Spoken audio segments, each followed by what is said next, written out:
Pasangan Prabowo Gibran telah mendeklarasikan kemenangan di Istora Senayan berdasarkan hasil hitung cepat atau quick count sejumlah lembaga.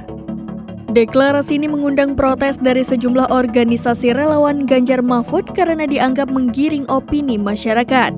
Perwakilan relawan Haposan Situmorang menilai deklarasi yang dilakukan Prabowo Gibran dapat menimbulkan perpecahan. Menurutnya, deklarasi seharusnya baru dilakukan setelah KPU mengumumkan hasil resmi Pilpres. Haposan pun meminta Bawaslu untuk bersikap atas deklarasi Prabowo Gibran yang dianggap terlalu dini.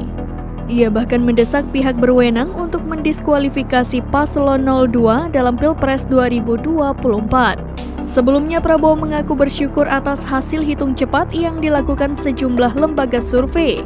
Pasalnya, Paslon 02 unggul dengan perolehan suara sementara di atas 50%. Dalam pidatonya di Istora Senayan, Prabowo yakin angka tersebut akan mengantarkan dirinya dan Gibran menang Pilpres 1 putaran.